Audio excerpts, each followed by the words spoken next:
bila baca pasal Dajjal kat sini, kau semua orang dah faham ke Dajjal? Okey, Dajjal satu mata, rambut panjang, pulau. Tu ramai ada banyak pendapat tentang Dajjal ni. Antaranya part yang paling best lah dalam Dajjal ni, kedua ni hadis sahih. Satu hadis kata mata kanan dia cacat. Satu hadis lagi mata kiri dia cacat. Mana satu yang betul? Kiri ke kanan yang cacat?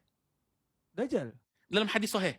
Kata mata kanan yang cacat dan mata kiri yang cacat. So mana satu? Kiri ke kanan yang cacat? Adakah yang betul? Dua-dua hadis sahih. Dua-dua betul. Dua-dua hadis betul. Dua-dua hadis sahih. Ya, so Dajjal dua orang dalam buku ni? Bukan, maksudnya dua mata dia cacat. Yelah, so ada kiri kanan. satu Dajjal tu, satu belah kiri, satu Dajjal tu. Nampak tak? Dia boleh bawa interpretation yang pelbagai, betul tak? Jadi dalam buku ni dijelaskan. Ada explanation? Ada explanation. Yang Dajjal, kedua-dua mata ni cacat.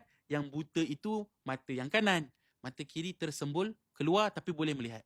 Okey. Dua-dua cacat. Dua-dua tak betul. Dua-dua cacat. Satu je yang buta. Satu terkeluar cuma boleh melihat. Okey. So banyak info tentang Dajjal yang kita kena faham. Bila dia datang tu, dia datang sebagai apa? Ada antara hadis dalam ni, Dajjal datang sebagai Nabi dulu. Sebagai seorang raja. Dia ada 3 peringkat. Dia tak terus datang, aku Tuhan. Dajjal datang, dia kata, aku raja dulu. Dia datang sebagai raja. Lepas dia datang sebagai raja, dia pergi ke langkah yang kedua. Iaitu dia mengaku sebagai aku Nabi. Dan orang ikut dia. Lepas dia dapat pengaruh tu, baru dia kata, aku Tuhan. Dan ketika dia jadi Tuhan, dalam hadis, dalam ini diceritakan. Dalam buku ni Dalam buku ni.